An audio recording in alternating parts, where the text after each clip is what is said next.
وزیراعظم عمران خان نے جدید ترکی کے بانی غازی مصطفیٰ کمال کے مزار پر پھولوں کی چادر بھی چڑھائی اور وزیراعظم عمران خان کا جدید ترکی کے بانی کمال اتاترک کو خراج عقیدت بھی پیش کیا گیا۔ ٹکا خان ثانی ہمارے ساتھ موجود ہیں۔ ٹکا بتائیے گا۔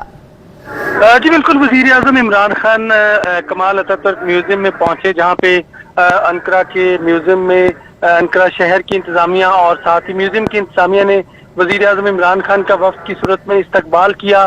اس کے بعد وزیراعظم نے پھولوں کی چادر چڑھائی کمال اتاترک، غازی کمال اتاترک جو ہے ان کے مزار پر، اور اس کے بعد گولڈن بک جو ہے اس پہ کلمات بھی تحریر کیے، جس میں وزیراعظم نے یہ باقاعدہ کہا کہ میرے لیے آزاد کی بات ہے کہ آج میں جدید ترکی کے جو بانی ہیں کمال اتاترک ان کے حوالے سے کلمات درج کر رہا ہوں۔ انہوں نے پوری پاکستانی قوم کی طرف سے باقاعدہ خراج تحسین پیش کیا، خراج عقیدت پیش کیا کمال اتاترک کو، اور بتایا کہ کمال اتاترک جیسی شخصیات جو ہے وہ تاریخ میں ہمیشہ زندہ رہتی ہیں، جنہوں نے نہ صرف مشکل کے اس چیلنج کے ایک وقت میں پوری قوم کو بیدار کیا، بلکہ ایک جدت کے ساتھ اس کو ترقی دی، اور ساتھ ہی کمال اتاترک کی جو سوچ ہے اس کو قائد اعظم محمد علی جناح جیسی سوچ کے برابر کرا دیا کہ وہ ہمارے بھی فاؤنڈر تھے جنہوں نے پاکستان بنایا، اور یہ کلمات درج کیے گئے کہ آج انہیں نہایت خوشی ہو رہی ہے کہ وہ کمال اتاترک جیسے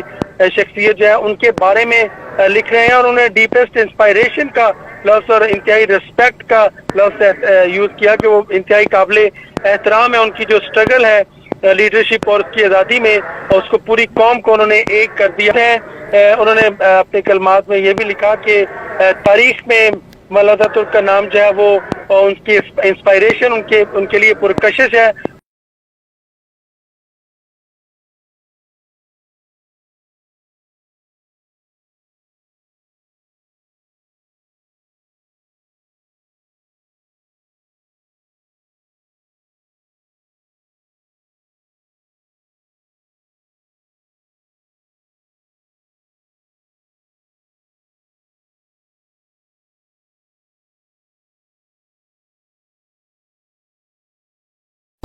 مصطفیٰ کمال پاشا اتاترک جو ترکی کا لیڈر سمجھا جاتا ہے، تھا نہیں لیڈر، ترکی کا بیڑا غرق کیا اس نے، لیکن بہرحال اس کو ہیرو بنا کے پیش کیا، ترکی کو سمیٹ کے اتنا سا بنا دیا اس نے، خلافت ختم کروا دی۔ پہلے ترکی کی خلافت مکہ اور مدینہ پر بھی قائم تھی، بہت بڑا حصہ تھا مسلمانوں کی خلافت کا، جس کا مرکز کہاں تھا؟ بولے نا بھائی، ترکی خلافت عثمانیہ جو 700-800 سال چلی ہے، ترکی نے مسلم دنیا پر 700-800 سال حکومت کی ہے، بڑے خاندانی طریقے سے حکومت کی ہے۔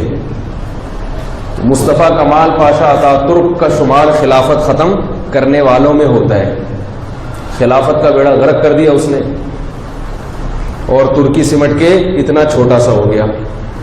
جب ترکی کی خلافت ختم ہوئی ہے تو مصطفیٰ کمال پاشا اتاترک کو سب سے زیادہ نفرت مذہب سے تھی، اسلام سے، تو جب اسلام سے نفرت ہوگی تو مولویوں سے خود بخود نفرت ہوگی۔ اس نے سب علماء، جتنے بھی ملک میں علماء تھے، ان کو حج کی لالچ دی کہ گورنمنٹ اپنے خرچے پہ آپ کو حج پہ بھیج رہی ہے، سب علماء کے ساتھ اس نے دھوکہ کیا، بحری جہاز میں لے جا کے سمندر کے بیچ میں سب کو غرق کر دیا۔ واقعی ایسا واقعہ ہوا ہے، اور علماء کا بالکل جڑ سے خاتمہ کر دیا۔ پھر جو بھی عالم جو بچ گئے تھے ان کو پکڑ کے اس نے لٹکانا شروع کر دیا۔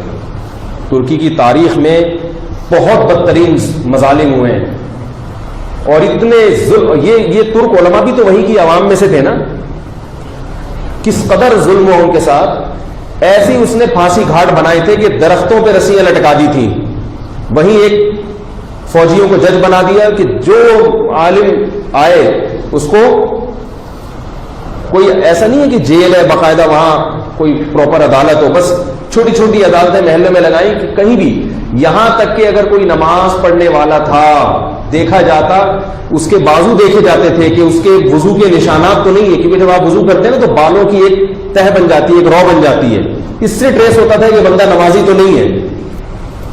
اس طرح پکڑ پکڑ کے اس نے علماء کو، دینداروں کو لٹکایا ہے، اور اللہ نے اس کی سزا اس کی دنیا میں ہی دے دی اس کو۔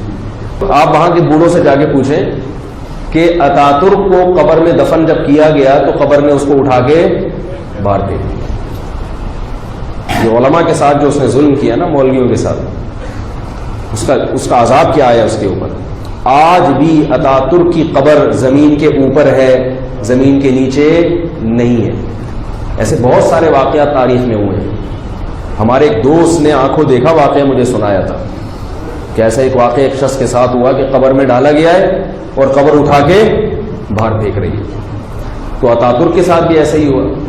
وہاں کے لوگ کہتے ہیں کہ یہ ہیرو تھا، قوم کا لیڈر تھا، اس لیے زمین کے اوپر دفن کیا گیا ہے.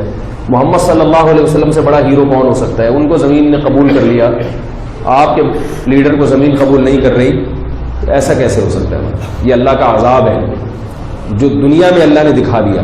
تو وہاں کے بوڑھوں کو یہ بات معلوم ہے، وہاں کا میڈیا ایسی چیزیں نہیں بتائے گا. میڈیا تھوڑی بتائے گا اپنے بانی کے بارے میں یہ سب کچھ.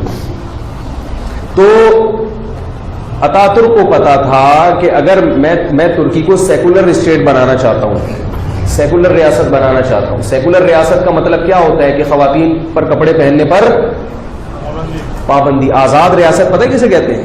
جہاں خواتین کپڑوں سے آزاد، بیوی پہ شوہر کی گرفت نہ ہو، بیٹی پر باپ کی گرفت. بول دو بھائی، بول دو. باپ کا کام صرف بیٹی کو جلنا، کھلا پلا کے جوان کرنا، اس کے بعد بیٹی اور باپ الگ الگ. باپ تو بیٹی سے پوچھ کے زندگی گزارے گا مگر بیٹی باپ سے پوچھ کے زندگی نہیں گزارے گی. بیٹے اور ماں کا تعلق، بھائی ماں کی خدمت کرنی ہے کرو، نہیں کرنی تو نہیں کرو، تمہاری مرضی. بالکل ننگا پن پھیلا دیا، آزاد کر دیا. شراب، کباب، اس کو کیا سمجھ رہے ہیں کہ ریلیکس ہو گئے. اگر مولوی ہوتے تو عوام کو اس کے خلاف اکساتے کہ غلط ہو رہا ہے، غلط ہو رہا ہے، غلط ہو رہا ہے، غلط ہو رہا ہے. تو کباب میں ہڈی تو بنتے نا. اب اس نے کیا کیا کہ بھائی کباب کی جو ہڈی ہے اس ہڈی کو ختم کر دو. تو بڑے مزے زندگی گزاری. لیکن جو لوگ نائٹ کلب کے عادی ہو گئے ترکوں میں، جن عورتوں کا، ترک کی عورت ایسی پردے دار تھی کہ اس کا ناخن بھی کوئی نہیں دیکھ پاتا تھا. اتنی حیا تھی ان عورتوں میں، اتنی حیا، اتنی شرم. خاندانی نظام ترکوں کا بڑا مضبوط، اور غیرت ترکوں کی ایسی غیرت کہ 800 سال دنیا پہ حکومت کرنا یہ غیرت کے بغیر ممکن نہیں ہے. بہادری، غیرت، لڑائی کا جذبہ سب کچھ تھا. وہ ساری چیزیں آہستہ آہستہ کر کے ابھی بھی ترکوں میں الحمدللہ غیرت ہے. کچھ پرانے آثار ہیں، بہت سے لوگ ہیں ان کے جنہوں نے دین سے رشتہ اپنا ختم نہیں کیا.